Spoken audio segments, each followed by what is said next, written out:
Riza Basalama MA untuk menyampaikan kajian pada malam hari ini. Silakan Ustaz. Jazakallah khair, barakallahu fiik. Alhamdulillah wassalatu wassalamu ala Rasulillah, ma ba'd. Ahlan wa sahlan wa marhaban buat semua jamaah yang hadir pada kesempatan kali ini. Anda melihat memang semakin banyak yang hadir dan harapan kita semua orang membawa keluarga baru untuk datang ke tempat ini untuk memulai belajar. Walaupun sejatinya mungkin kita tahu belajar yang sebenarnya ya kajian-kajian di masjid yang biasa kita lakukan. Tapi di sini kita akan berlibur bersama, tapi tetap belajar, mengaji, membaca Al-Quran dan mengkaji ayat-ayat Allah dan hadis-hadis Rasul sallallahu alaihi wasallam. Kalau tadi Ustadz Aminur Ba'ith menyampaikan tentang zuhud ya, di mana memang orang yang zuhud yang sebenarnya adalah yang meninggalkan yang haram. Maka kita perlu belajar tentang agama kita. Mana yang halal dan mana yang haram, mana yang perintah Allah dan mana yang larangannya. Karena sejatinya surga Allah itu disediakan, dipersiapkan uiddat lil muttaqin. Untuk siapa? Untuk orang-orang yang bertakwa. Dan siapa orang-orang yang bertakwa yang melaksanakan perintah dan menjauhi larangan? Kalau kita nggak tahu mana perintah dan mana larangan, maka kita nggak akan pernah bisa menjadi orang yang bertakwa. Barakallahu fikum. Kita pada pertemuan kali ini akan melanjutkan pembahasan doa-doa terbaik Rasul sallallahu alaihi wasallam. Terakhir kita berjumpa waktu itu kita sampaikan akan memberikan hadiah buat yang hafal semua doa-doa yang udah kita bahas. Ada berapa doa? 26 doa. Siapa yang hafal 26 doa itu? Nah, biasanya ibu-ibu. Karena ibu-ibu lebih ingin masuk surga daripada nggak bapak-bapak juga ingin masuk surga sebenarnya. Tapi kadangkala ya melihat istrinya soleha, insya Allah lah dia doakan anda masuk surga gitu kan.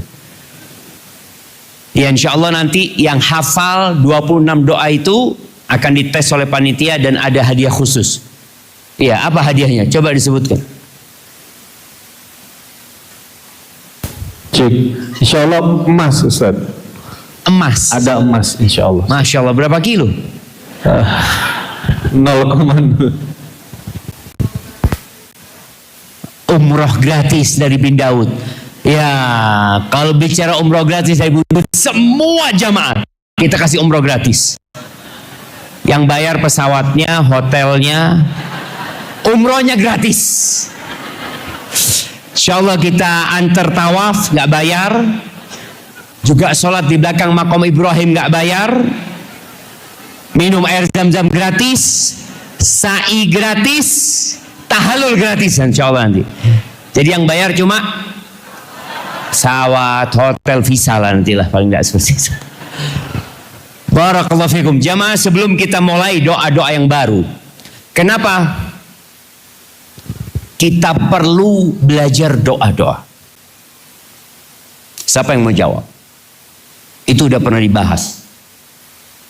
Kenapa kita perlu belajar doa-doa Rasulullah SAW?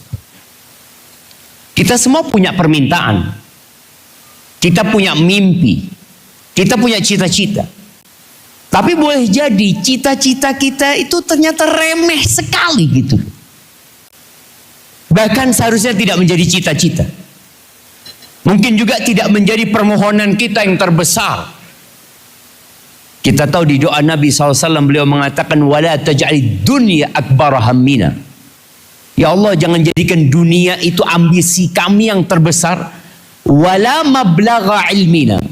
Puncak dari ilmu kami yang ada dalam benak kita, yang selalu kita pikirkan di hati kita selalu dunia. Padahal ada sesuatu yang lebih dahsyat daripada dunia dan isi. Siapa yang mau jawab? Kenapa kita kok mempelajari doa-doa Rasulullah Sallallahu Alaihi Wasallam? Padahal kita bisa bikin doa sendiri. Ya, ibu-ibu silakan yang mau jawab. Ya, mau mana panitia? Mic-nya diberikan. Iya, silahkan diberikan kepada yang angkat tangan. Nah.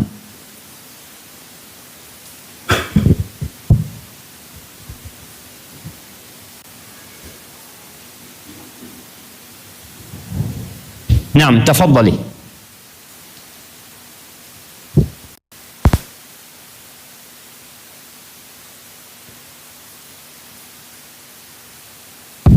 Dihidupkan dulu. Udah hidup.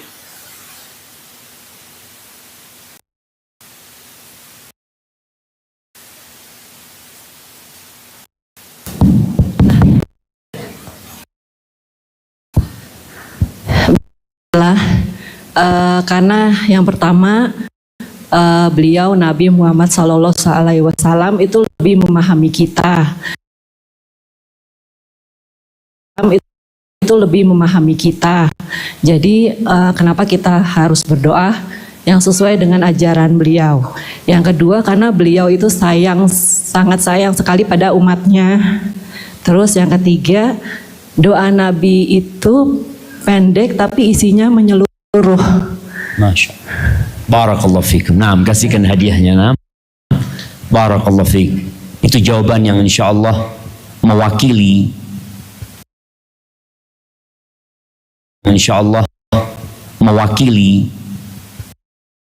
semua yang berkaitan dengan kenapa kita mengkaji doa-doa Nabi Sallallahu Alaihi Wasallam. Beliau adalah panutan kita. Beliau utusan Allah. Beliau Nabi yang tahu dan sayang sama umatnya. Dan yang paling indah lagi, Allah memberikan kepada Nabi Muhammad SAW namanya Jawami'ul Kalim. Kalimat-kalimat yang pendek, tapi isinya begitu menyeluruh untuk kebutuhan manusia.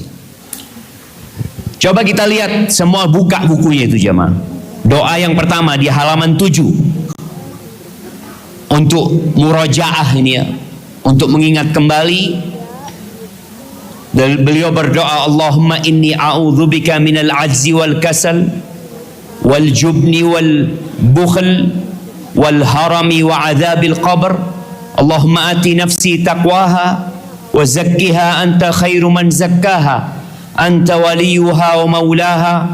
Allahumma inni a'udzubika min ilmin la yanfa' wa min qalbin la yakhsha wa min nafsin la tashba wa min da'watin la yustajabu laha.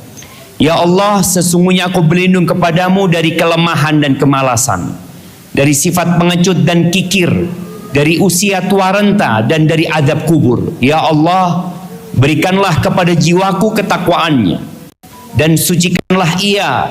Engkaulah sebaik-baiknya yang menyucikannya. Engkaulah pelindung dan penolongnya. Ya Allah, aku berlindung kepadamu dari ilmu yang tidak bermanfaat, dari hati yang tidak khusyuk, dari jiwa yang tidak pernah kenyang, dan dari doa yang tidak dikabulkan. Boleh jadi sebagian kita nggak pernah berdoa seperti ini.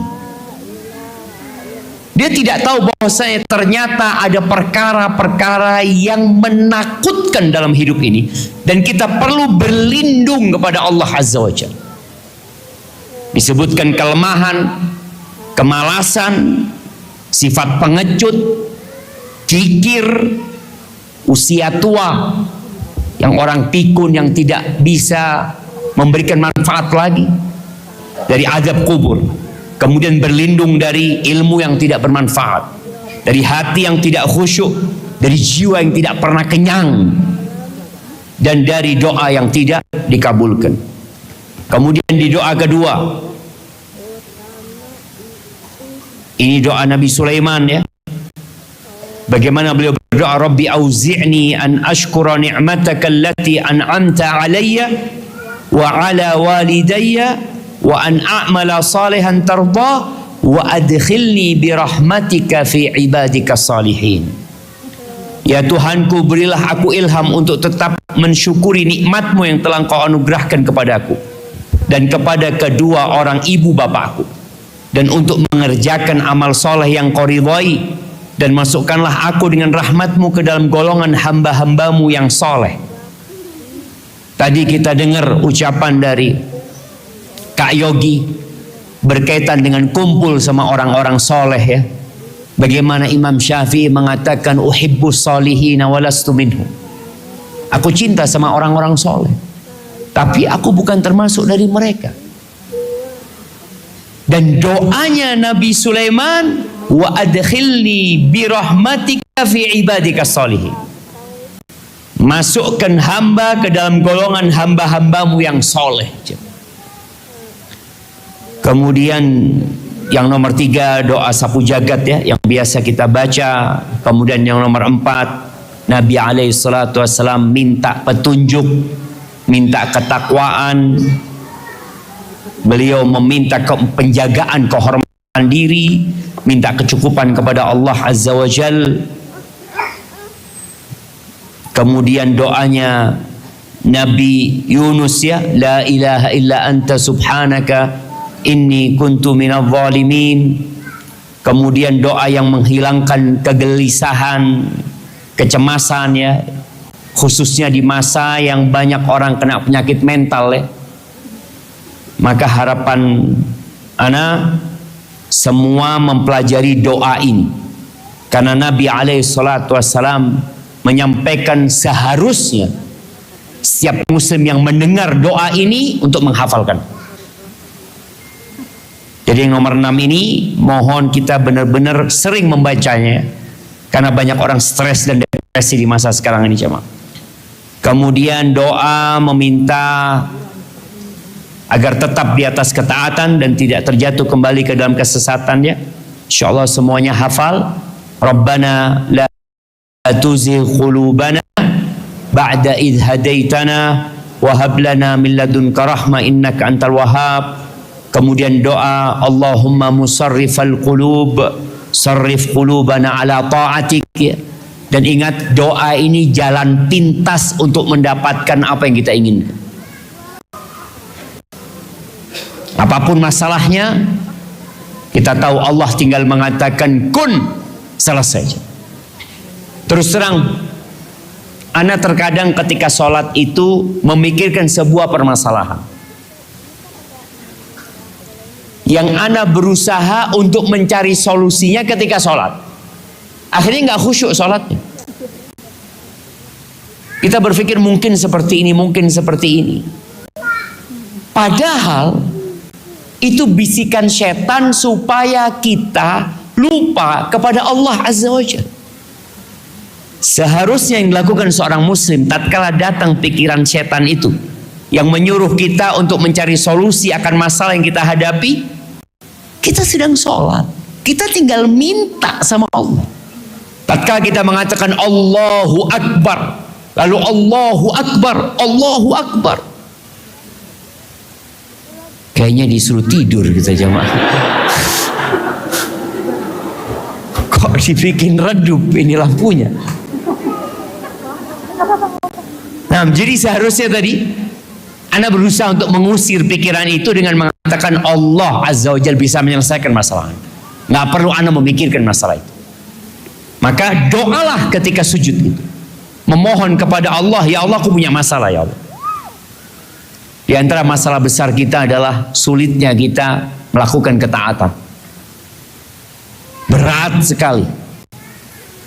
Dan kalau tadi dikatakan oleh Ustadz Abdurrahman Zahid berkaitan dengan dopamin ya, yang kesenangan semu ya, di mana orang kadangkala terdorong untuk melakukan kemaksiatan untuk mendapatkan sedikit kesenangan. Tatkala kita mengajak jiwa untuk melakukan ketaatan, kita membutuhkan effort yang besar sekali. Ini doanya, Allahumma musarrifal qulub sarrif qulubana ala ta'atik. Ya Allah, Zat yang membolak-balikan hati atau yang mengarahkan hati, arahkan hati kami untuk tetap taat kepadamu. Terus Allahumma ya muqallibal qulub tsabbit qalbi ala dinik ya. Kemudian doa yang biasa kita baca di pagi dan petang ya. Semoga kita bisa selalu membacanya ya. Bicara doa pagi dan petang jemaah, ada seorang yang Allah berikan kepadanya anugerah. Orang ini kaya, pejabat publik, banyak yang nggak suka sama dia, banyak yang hasad, banyak yang iri, khususnya mereka mungkin yang menjadi lawan politik. Akhirnya tanyalah istrinya sama, Ustaz, doa apa Ustaz ya? Supaya dihindarkan dari hasad, dari sihir. Apa doanya jemaah? Baca qul a'udzu birabbil falaq sama qul a'udzu birabbin nas. Setelah turunnya ayat itu, Nabi alaihi salatu wassalam lebih sering membaca itu sebagai doa beliau agar terhindar dari segala hal-hal yang menakutkan. Qul a'udzu birabbil falaq min syarri ma khalaq. Dari kejahatan apa saja ciptaan Allah. Wa min syarri ghasiqin idza waqab. Kejahatan malam kalau tiba. Karena setan biasanya berkeliaran di waktu malam. Dan banyak hal-hal kriminal dilakukan di malam hari. Wa min syarri ghasiqin idza waqab wa min syarri naffatsati fil uqad. Aku berlindung kepadamu ya Allah dari kejahatan penyihir-penyihir ketika mereka meniupkan di buhul-buhul mereka. Naffatsat itu penyihir perempuan. Kenapa kok perempuan banyak penyihir jemaah? Ibu-ibu, pernah dengar kakek sihir?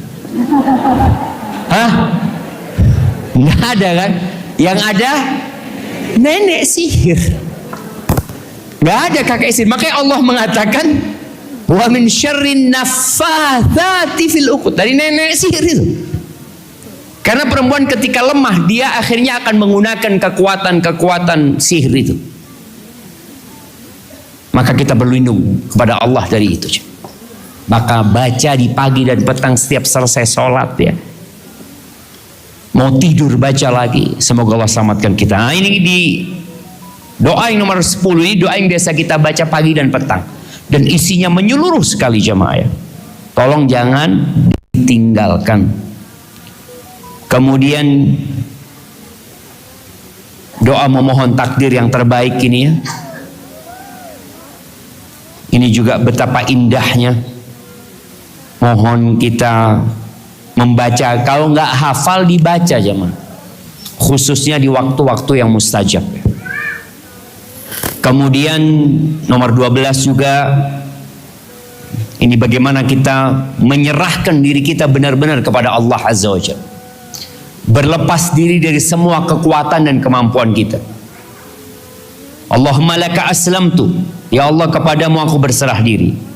Wa bika amantu, kepadamu aku beriman.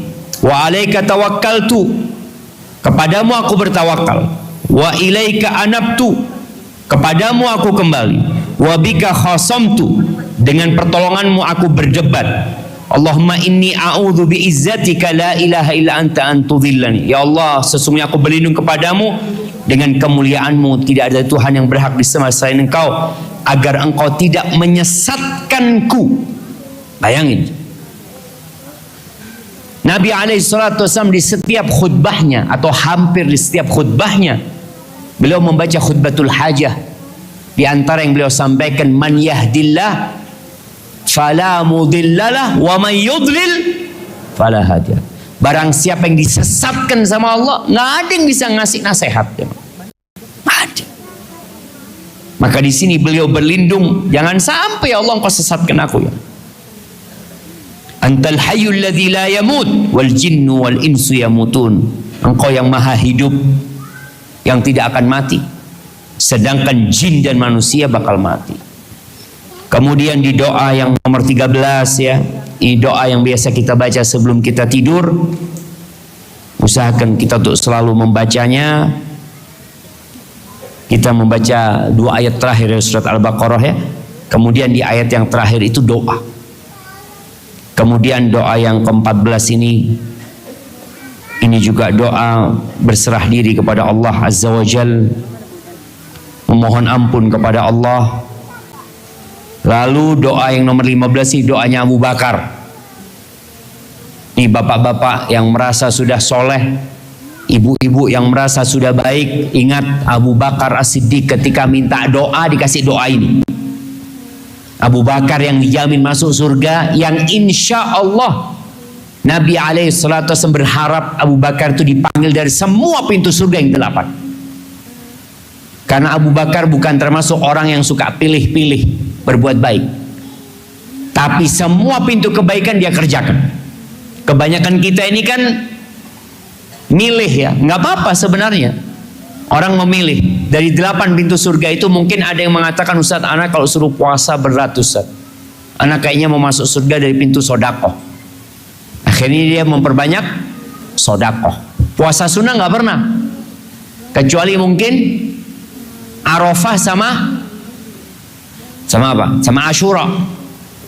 Karena dia mengatakan, insya Allah Ustaz, Arafah udah diampuni 2 tahun Ustaz, Asyura setahun cukup sudah.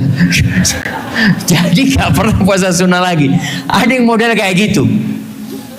Ada mungkin tadi yang fokus mau masuk lewat pintu ilmu, dia belajar terus, tapi untuk puasa Senin Kamis enggak, sholat malam enggak. Abu Bakar semua amalan dia kerjakan. Ketika datang minta doa sama Nabi SAW, dikasih doa ini, Allahumma inni zalamtu nafsi zulman kathira wa la yaghfiru dhunuba illa anta faghfir li min indika maghfiratan innaka antal ghafur rahim. Ya Allah, sesungguhnya aku menzalimi diriku dengan kezaliman yang banyak.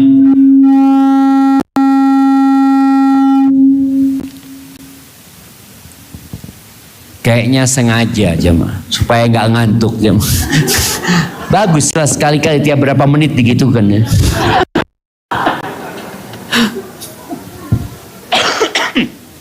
Nah, ini doanya Abu Bakar, bagaimana disuruh mengakui dosa. Dan orang itu paling susah disuruh mengakui dosa. Kenapa ada istilah mencari kambing hitam? Ada istilah itu. Suami istri juga sama. Suami kadang-kadang nggak mau disalahkan, apalagi istri. Mungkin anak salah jamaah ya. Seharusnya yang sering minta maaf istri apa suami? Lihat, tuh dengerin kan? Iya, anak sudah yakin anak jamaah.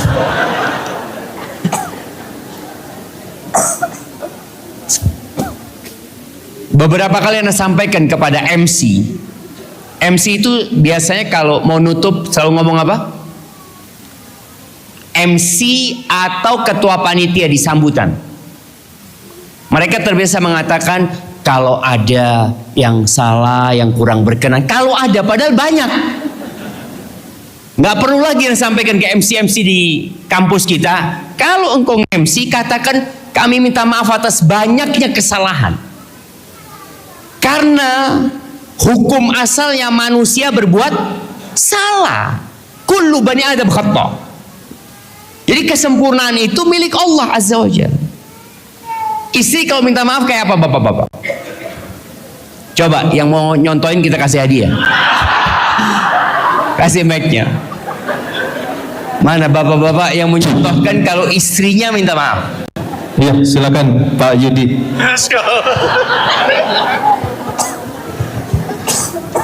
Waduh. Bismillah. Ya, bismillah. Istri itu pernah minta maaf nggak? Alhamdulillah. Alhamdulillah. Alhamdulillah. Sering? Alhamdulillah. Wah, alhamdulillah. Alhamdulillah. Gimana kalau minta maaf dia? Alhamdulillah, Ustaz.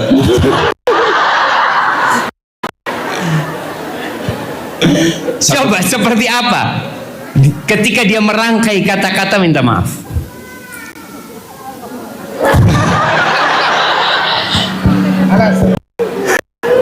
Alhamdulillah, Ustaz.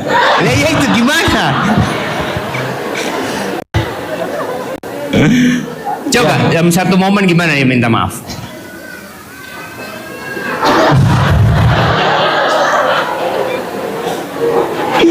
Oh, aduh. Aman lah, aman. Insya Allah nggak dikunci. Itu punya kunci. Ketika istrinya minta, biasanya ya, yang ana banyak dengar, karena ana banyak dengar curhatan bapak-bapak. Misalnya kalau minta maaf biasa, bang, aku minta maaf ya kalau punya salah ya. Dia nggak ngaku salah dia aja mah. Kalau punya salah gitu, aku minta maaf kalau punya salah. Jadi ibu-ibu nggak boleh lagi ngomong gitu. Kalau minta maaf gimana? Minta maaf, aku banyak salahnya bang. Seperti itu. Jadi ungkapan kalau punya salah itu berarti dia tidak mengaku salah. Sudah semua. Kita lihat Abu Bakar doanya, Allahumma inni zalamtu nafsi zulman katsira. Sama sekali tidak mengingat kebaikan Abu Bakar. Nggak ada cerita dia menemani Nabi SAW ketika hijrah. Nggak ada cerita bukankah aku yang berinfak, bukankah aku yang membantu Nabi SAW, bukankah aku sudah berbuat ini dan itu. Tidak ada. Hilangkan semua kebaikan yang pernah kita lakukan. Dalam benak kita yang ada, kita pelaku dosa. Aku pendosa. Itu Abu Bakar. Bagaimana dengan kita? Maka tolong, ini doa dibaca waktu sholat. Ya di luar sholat kita juga boleh baca gitu. Kemudian di doa yang nomor 16 ya. Ini doa yang biasa dibaca di malam Lailatul Qadar, tapi ingat ini bukan hanya di malam Lailatul Qadar kita baca. Ini doa meminta maaf sama Allah. Allahumma innaka afun tuhibbul afwa fa'fu anni. Tapi konsekuensi dari orang yang baca doa ini, tolong maafkan orang yang berbuat dosa sama kita. Baik, kemudian ini nomor 17 ya, Sayyidul Istighfar yang biasa kita baca di pagi dan di waktu petang. Kemudian nomor 18 ini doa biasa dibaca Nabi SAW ketika beliau bermajlis dengan para sahabatnya. Dan kalau kita lihat, coba kita renungkan jamaah, mungkin sebagian jamaah lama nggak baca doa ini sudah. Allahumma qsim lana min khasyatika ma tahulu bihi bainana wa baina ma'asik. Ya Allah, anugerahkan kepada kami rasa takut kepadamu yang dapat menghalangi kami dari maksiat kepadamu. Wa min ta'atika ma tuballighuna bihi jannatak. Dan anugerahkan kepada kami ketaatan kepadamu yang dapat mengantarkan kami ke surgamu. Wa minal yaqin ma tu'awwinu bihi alaina masa'ibad dunya. Dan anugerahkan kepada kami keyakinan yang dapat meringankan atas kami segala musibah dunia aja. Kemudian beliau berdoa mengatakan, wa matti'na bi asma'ina wa absarina wa quwwatina ma ahyaitana waj'alhu al-waritha minna. Berikan kepada kami kenikmatan melalui pendengaran, penglihatan dan kekuatan kami selama Engkau menghidupkan kami. Dan jadikanlah semua itu sebagai warisan bagi kami yang tetap ada hingga akhir hayat. Ini doa minta mati sehat. Ini doa minta mati sehat. Bagaimana dicabut nyawa kita, orang cerita, ya Allah fulan tuh sehat. Karena ada orang mati sakit-sakitan. Dan biasanya kalau orang sudah sakit-sakitan, keluarga nunggu apa? Nunggu mati gitu kan. Aduh kesian kayaknya kalau mati mungkin lebih baik. Kadang-kala anak seperti itu. Ini minta doa kepada Allah Azza wa Jalla, atau minta kepada Allah agar mati dalam kondisi sehat ya. Anak kemarin ketemu seorang ya, umur 90 tahun ya. Yang satu umur 86 tahun, sehat. Masya Allah. Ya boleh jadi dia mengamalkan doa ini, minta sama Allah Azza wa Jalla. Kemudian waj'al tha'rana 'ala man zalamana wansurna 'ala man 'adana. Berikanlah balasan terhadap orang-orang yang menzalimi kami, dan tolonglah kami atas orang-orang yang memusuhi kami. Wala taj'al musibatana fi dinina. Jangan jadikan musibah menimpa agama kami. Wala taj'alid dunya akbar hammina. Ini tadi yang disampaikan, jangan sampai dunia itu menjadi ambisi kita terbesar. menjadi puncak dari ilmu kita. Wala tusallit alaina man la yarhamuna, jangan engkau kuasakan atas kami orang-orang yang tidak menyayangi kami. Ini doa meminta pemimpin-pemimpin yang penyayang dan pengasih.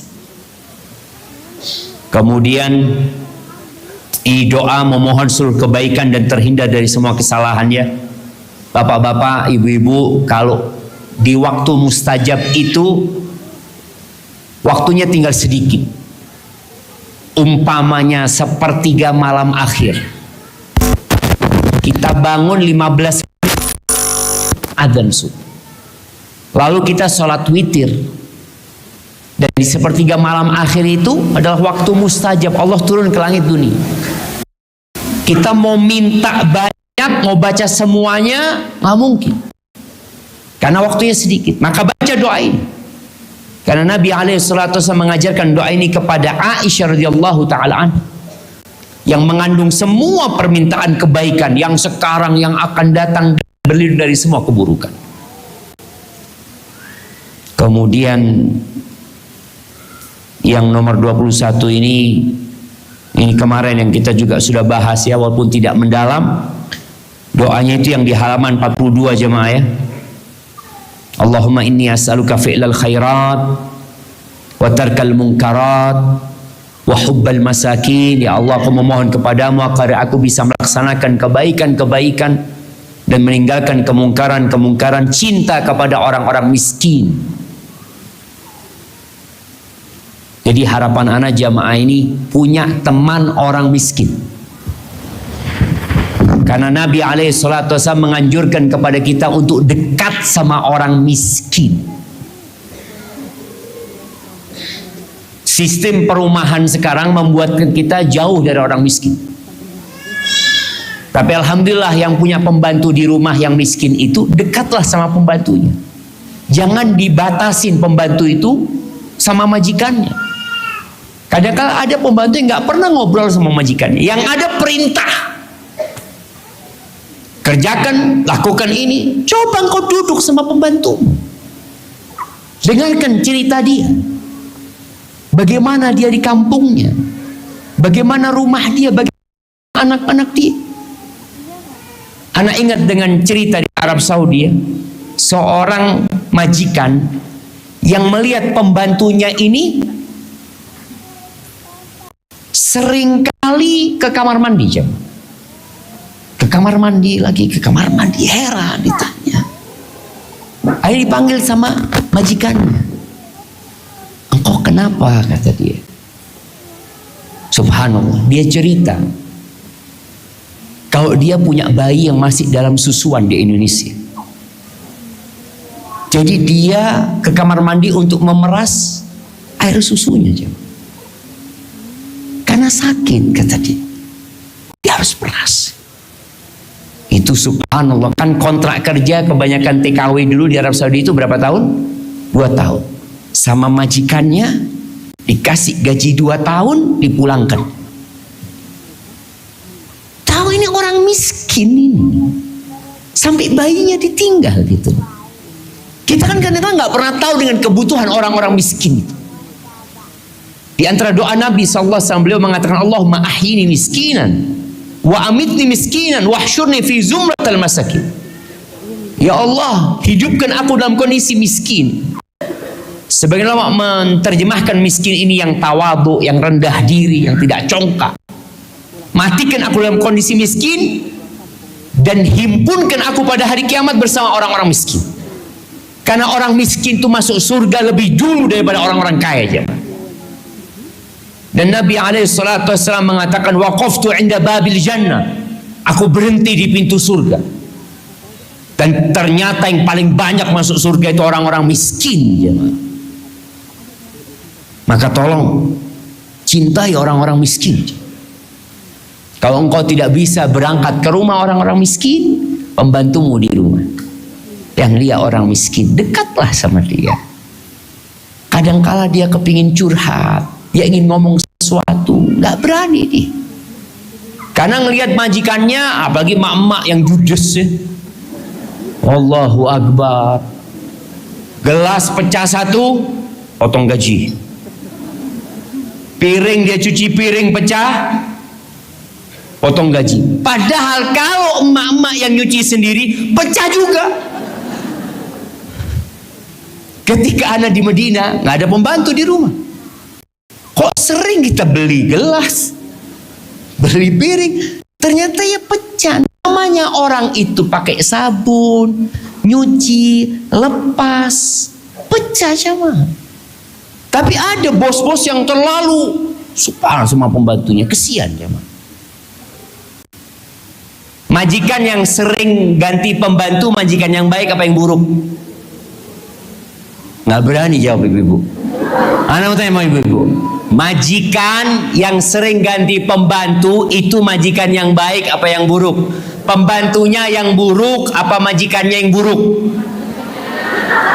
Lihat, pembantunya yang buruk kata jemaah. Tidak jemaah. Jadi kalau sudah sering kalau datang pembantunya ganti lagi. Oh, bermasalah berarti. Majikan yang bermasalah. Berarti. Maka tolong perhatikan ya. Di sini doanya Nabi SAW, beliau minta wahubbal masakin, agar aku cinta sama orang-orang miskin. Karena kita kalau cinta sama orang miskin, insya Allah cinta kita tulus dan karena Allah. Kita nggak punya kepentingan apa-apa sama dia, kecuali kita mau riak sama orang-orang. Tapi sama dia apa? Apa manfaat kita? Kita yang kasih manfaat sama dia. Tapi kalau sama orang kaya, sama pejabat, kebanyakan cinta kita karena kepentingan. Ada maslahat. Dekat sama ustadz, kadang-kala ya karena maslahat aja, bukan karena Allah. Tapi kalau sama orang miskin, apa maslahat? Tak ada kadang-kala cuma. Maka tolong semuanya kalau bisa tadi cinta sama orang miskin. Jadi kalau ketemu seorang miskin itu, ya Allah, ini insya Allah yang masuk surga lebih dulu daripada kita. Majikannya sedang dihisap panjang, belum tentu selamat. Boleh jadi pembantunya lewat sama majikannya. Assalamualaikum Pak, Anda masuk dulu ya, barakallahu fikum. Boleh jadi jemaah, boleh jadi.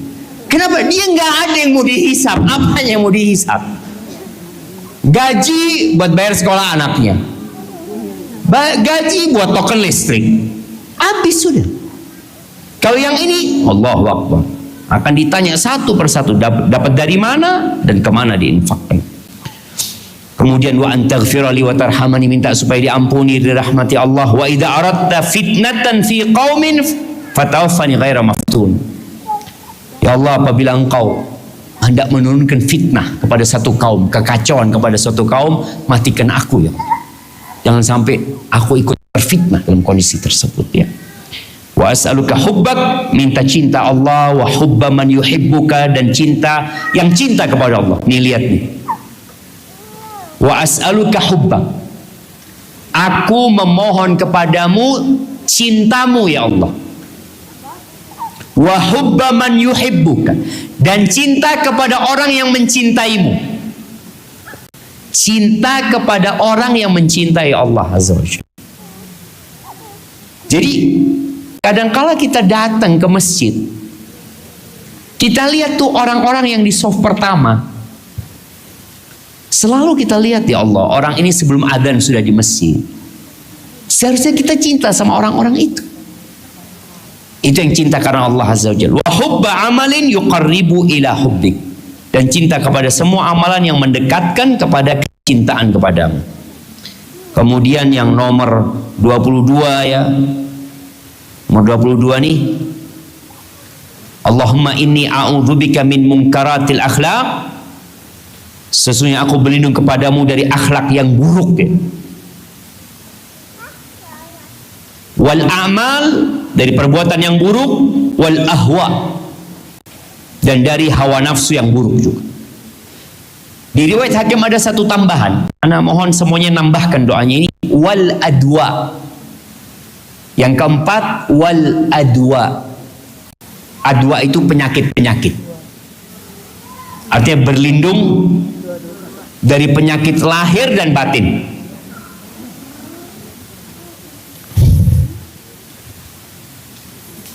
Ya, kemudian yang nomor 23, ini yang sudah sempat kita bahas juga, cuma kita sempat bahas dengan ringkas ya. Allahumma anfa'ni bima 'allamtani.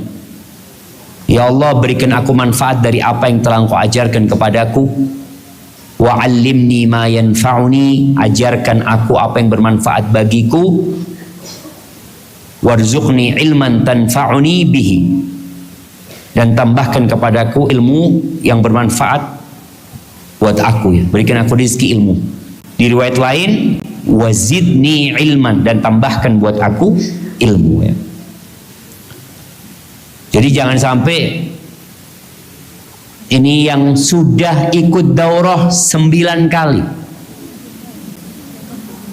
Bapak-bapak, coba angkat tangan. Yang 9 kali nggak pernah absen. Kita mau kasih hadiah jemaah. Nggak ada bapak-bapak. Masya Allah. Oke, bapak-bapak ada 1. Ibu-ibu. Ibu-ibunya ada? Oke, kasih hadiah. Tuh 9 kali. Nanti ingat, pertanyaan tentang ilmu itu bukan berapa kali ikut daurah, bukan berapa banyak hafalannya, bukan berapa ustadz yang dia belajar kepadanya, tapi yang akan ditanya an ilmihi madza amila bi, tentang ilmunya dipakai buat apa? Dipakai buat apa? Ilmu yang tidak diamalkan nggak ada gunanya. Nanti Ustadz Ami akan bahas tentang halal, haram, muamalah. Kita cuma dengerin, ya Ustadz mah nggak tahu realita yang ada. Dia dari awal nggak mau ninggalin yang haram. Ustadz. Ketika anak ketemu sama salah satu wali kota, dia baru menjabat. Anak tanya sama dia, Bang, sebenarnya masalah terbesar yang abang hadapi itu apa sih di kota ini? Kata dia, manusianya Ustaz. Kita selalu mengatakan sistem, enggak, manusianya. Jadi memang yang harus diperbaiki ya manusianya diperbaiki. Ketika kita mengatakan memang nggak mungkin Ustaz, nah ini manusianya kayak gini nih, ngomong nggak mungkin. Ketika manusia ngomong nggak mungkin kita meninggalkan riba, ya udah, yang perlu diperbaiki bukan sistemnya. Sistem itu yang bikin siapa? Manusia kan. Kalau manusianya benar, insya Allah benar. Kita lihat di negeri kita, sejak kapan sih ada istilah bank syariat? Sejak kapan jemaah? Bank syariat pertama tahun berapa? Tahun berapa? 86, 88, 89. Mulai itu muamalat tuh. Kemana Indonesia sejak merdeka? Kemana gitu? Kan berarti memang manusia yang pada saat itu memang boleh jadi ilmunya kurang, atau boleh punya ilmu tapi nggak diamalin. Dan sampai hari ini masih banyak ya tokoh-tokoh agama yang berpendapat bahwa riba itu kalau dikit nggak apa-apa. Dan ada satu GM di sebuah bank, dia ketemu Ana waktu itu di kereta ya. Ana naik kereta ekonomi waktu itu jamaah untuk pulang ke Jember. Datang dia, dia ngomong, Ustaz, alhamdulillah Ana sudah hijrah Ustaz. Sejak hijrah itu anak ketemunya sama ustadz, kata dia. Dulu ketika dia GM ketemunya sama artis-artis, sama pejabat-pejabat. Dia ngomong sejak 10 tahun yang lalu anak sudah mau tobat Ustadz. Ketemulah sama ustadz. Kata ustadz itu, nggak apa-apa lah, yang penting banyak sodakoh, kata dia. Betul dia cerita jemaah. Jadi ini manusianya tadi itu, bagaimana dia membuat orang yang mau tobat jadi nggak tobat. Ustadz dia ngomong, akhirnya anak banyakin sodako Ustadz. Tapi sodako dari mana? Dari riba gitu. Gimana? Innallaha thayyibun la yaqbalu illa thayyiban. Allah itu maha baik, nggak terima kecuali dari yang baik gitu. Maka tadi ingat, kenapa kita minta ilmu yang bermanfaat? Kenapa kita minta supaya kita dapat manfaat dari ilmu itu? Karena kalau nggak diamalkan, nggak manfaat buat kita. Datang lagi daurah, datang lagi kajian, di masjid kita kajian ya. Dan emak-emak ini juga, mama dengerin. Emak-emak ini kadang kala jamaah. Hari Senin kajian, Selasa kajian, Rabu kajian, Kamis kajian lagi, Jumat kajian, Sabtu suami ada di rumah kaji lagi, Ahad ngaji lagi. Kata suaminya, ini belajar apaan dia? Bukankah surganya istri itu suaminya? Yang seharusnya ketika suaminya ada di rumah, dia nggak perlu izin sama suaminya kajian. Kan dia udah ngaji Senin, Selasa, Rabu, Kamis, Jumat. Rumah, ilmu yang 5 hari itu diamalkan kepada suaminya. Surganya mama siapa? Suaminya gitu. Makanya kadangkala ada sebagian suami yang mengeluh kepada satu ustadz. Ana masih ingat ya, ana ditegur sama Ustaz Abdul Hakim. Ustaz Abdul Hakim Abdad, hafizahullah ta'ala ya. Yang ngomong, Syafiq kata dia, tuh ada jamaah, kata dia, datang sama ana ngomong, ana punya istri, sejak dengerin kajiannya Syafiq, kata dia, jadi durhaka sama.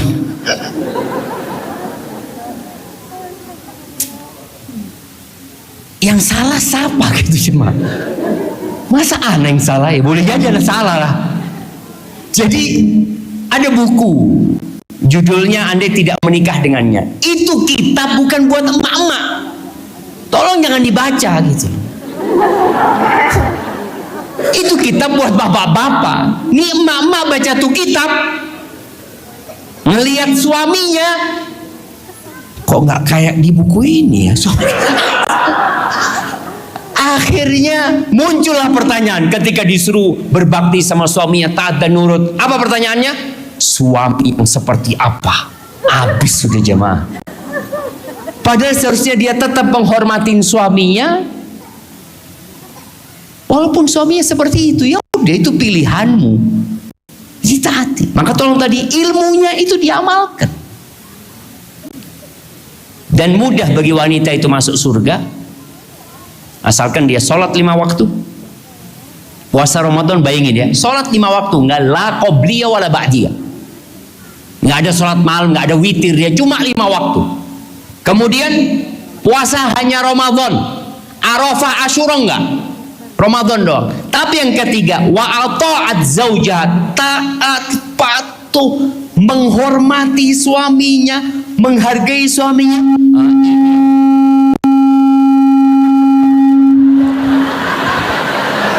Kalau ini kayaknya mama yang pesenin.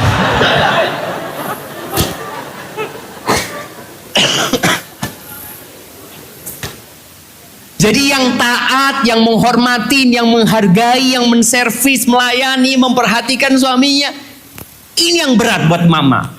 Betul apa enggak ibu-ibu? Betul mereka jamaah. Kalau dia dikasih pilihan, sholat 11 rakaat malam nih, sama menghormatin dan menghargai suaminya yang kurang taat, dia milih mana? Sholat 11 rakaat. Iya, itu realita. Maka tolong minta tuh ilmu yang bermanfaat. Jadi yang bakal ditanyakan nanti ilmunya dipakai buat apa? Dan agar kita bisa mengamalkan ilmu itu, ya minta. Kemudian ini yang nomor 24 nih. Allahumma a'inni ala dzikrika wa syukrika wa husni ibadatik. Baca jamaah di penghujung setiap sholat. Kalau lupa baca sebelum salam, baca sesudah salam waktu doa. Minta sama Allah Azza wa Jalla. Wallahi tanpa bantuan Allah nggak bisa kita untuk beribadah yang baik kepada Allah Azza wa Jalla. Kemudian yang nomor 25 nih, minta hisab ya, supaya dihisab mudah ya. Allahumma hasibni hisaban yasira. Hisab laku dengan hisab yang muda. Kemudian yang nomor 26, ini ketika pagi dan petang ya. Ya Hayyu ya Qayyum bi rahmatika astaghits aslih li sya'ni kullahu wa la takilni ila nafsi tarfata ain. Kita minta sama Allah ya, wahai ya Hayyu ya Qayyum yang maha hidup, yang mengatur semua yang ada di muka bumi. Wallahi langit itu tegak karena Allah. Bumi ini bisa berputar karena Allah SWT. Kita pun saat ini ada di tempat ini karena ada Al-Qayyum yang mengatur segalanya. Kita mengatakan bi rahmatika astaghits. Dengan rahmatmu aku meminta pertolongan. Lalu aslih li sya'ni kullah. Ini buat kita jemaah. Jadi kalau ada bapak-bapak atau ibu-ibu yang punya masalah sama anaknya, punya masalah sama pasangannya, doakan dengan doa ini. Tapi mintanya Allahumma aslih li zauji umpamanya. Untuk suamiku ya Allah, aku minta suamiku diperbaiki semua urusan. Wala takilni, kalau aku wala takilni ila nafsi tarfata'in. Jangan serahkan aku kepada diriku sekejap mata pun. Tapi kalau suaminya, kalau anaknya, wala takilhu ila nafsihi. Ya Allah, jangan kau serahkan dia kepada dirinya sendiri ya Allah. Jadi jangan cuma minta buat dirinya. Mungkin setelah kau minta buat dirimu, coba baca doa buat suaminya, buat bapaknya, buat ibunya, buat siapalah. Doakan jemaah. Dan ketika kita mendoakan, Allah kirim malaikat yang mengatakan amin walaka bimithil. Engkau juga akan dapat seperti itu. Tapi kalau mau dicatat, coba dicatat. Ya Hayyu ya Qayyum bi rahmatika astaghits aslih. Ini yang li-nya ini diganti. Kalau buat anak libni, li itu untuk ya. Kalau tanpa ya, li itu untuk. Tinggal kalau buat suami sebut li zauji umpamanya, buat bapaknya li abi, li ummi umpamanya. Sya'nahu. Sya'ni ini diganti sya'nahu. Kullahu tetap wala takilhu. Kalau buat dia jangan engkau serahkan dia ila nafsihi, kepada dirinya sekejap mata pun. Tapi doa yang baru yang akan kita baca doa pertama ini, waduh, sudah jam 9.13 sama. Kita baca satu doa nggak apa-apa ya. Tapi jemaah, ini doa hadisnya di sini diriwayatkan oleh Abu Syaibah dan disebut munqati. Munqati itu putus sanadnya ya, ada yang terputus ya. Karena Abu Ubaidah tidak mendengar langsung dari Abdullah bin Mas'ud. Tapi hadis ini sahih. Ada riwayat Imam Ahmad, Ibnu Hibban, tulis riwayat Imam Ahmad dan Ibnu Hibban. Ceritanya seperti ini. Anna Rasulullah SAW marra baina Abi Bakar wa Umar. Suatu hari Rasulullah SAW itu melewatin di antara Abu Bakar dan Umar. Wa Abdullah qaimun yusalli, dan Abdullah bin Mas'ud itu sedang sholat di masjid. Faftataha surat An-Nisa. Abdullah bin Mas'ud baca surat An-Nisa aja. Dimulai dari awal sampai disebutkan sampai awal surat Al-Maidah. Lalu Nabi SAW mengatakan, man ahabba an yaqra'al Qur'an ghaddan kama unzil. Barang siapa yang ingin membaca Al-Quran segar sepertika diturunkan, falyaqra' qira'at bi ummi abd, hendaklah membaca seperti bacaannya Ibnu Ummi Abd, yakni Abdullah bin Mas'ud radhiyallahu anhu. Fa akhadha Abdullah fi du'a. Lalu Abdullah berdoa. Abdullah bin Mas'ud berdoa. Boleh jadi dalam salatnya dia berdoa. Faja'ala Rasulullah sallallahu alaihi wasallam yaqul, Nabi berkata, sal tu'ta. Sal tu'ta. Engkau mintalah, Allah akan kabulkan. Di antara yang diminta oleh Abdullah bin Mas'ud, ini doanya. Apa doanya? Allahumma inni as'aluka imanan la yartad wa na'iman la yanfad wa murafaqata nabika Muhammadin sallallahu alaihi wasallam fi a'la darajatil jannah jannatil khuldi. Yang artinya, ya Allah, aku memohon kepadamu iman yang tidak akan berpaling, jemaah, nggak akan murtad. Minta iman yang tidak akan berpaling. Wa na'iman la yanfad, dan kenikmatan yang tidak akan habis. Dan kebersamaan dengan Nabi Muhammad SAW di derajat tertinggi surga, yaitu surga keabadian. Subhanallah. Itu kejadian Abdullah bin Mas'ud sebenarnya nggak tahu dengan kabar gembira dari Nabi Muhammad SAW. Akhirnya keesokan harinya disebutkan Umar bin Khattab ingin memberi kabar gembira kepada Abdullah bin Mas'ud. Kabar gembira apa? Tentang ucapan Nabi SAW yang ingin membaca Al-Quran segar seperti waktu diturunkan, hendaklah membaca seperti bacaannya Abdullah bin Mas'ud. Umar datang ke tempatnya Abdullah bin Mas'ud, ternyata Abu Bakar sudah ada di situ. Apa kata Umar bin Khattab? Innaka lasabbaqun bil khair. Kata Umar, engkau itu memang orang yang berlomba-lomba dalam kebaikan. Itu Abu Bakar. Maka tolong doa ini dihafalkan, paling enggak malam ini dibaca. Sebelum tidur mau dibaca ya. 1, 2, 3 kali, 4 kali. Dan kalau baca doa itu yang maksa ya. Maksa. Karena Allah itu suka kalau hambanya maksa. Kan ada hamba yang doa, ya Allah aku minta lah ya Allah. Kalau engkau kasih ya, kalau enggak ya enggak apa-apa lah. Ini orang emangnya Allah nggak bisa ngasih? Allah bisa ngasih, kau mau minta apapun minta. Akan minta aja mah. Dan pengulangan bacaan itu sebagai bentuk maksa. Aku minta ya Allah, seperti itu. Barakallahu fiik.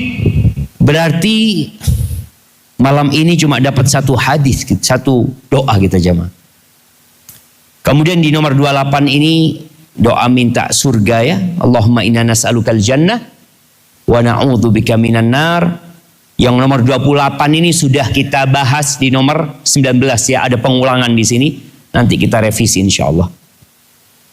Baik, kemudian yang nomor 30 juga sudah dibaca. Sudah ada insyaallah. Insyaallah besok kita akan membaca yang nomor 31. Doa agar hutang lunas dan dijauhkan dari kefakiran. Nah, biasanya orang itu kalau nggak punya hutang nggak baca doa ini. Padahal doa ini dianjurkan dibaca sebelum tidur. Nabi mengajarkan doa ini kepada Fatimah, putrinya, untuk membaca doa ini setiap mau tidur. Maka malam ini tolong dibaca ya. Besok kita bahas insyaallah. Barakallahu fiik, ana kembalikan ke MC kita. Jazakumullah khairan. Semoga murajaah kita tadi membuat kita kembali cinta kepada doa-doa Rasulullah SAW dan untuk membacanya. Barakallahu fiik.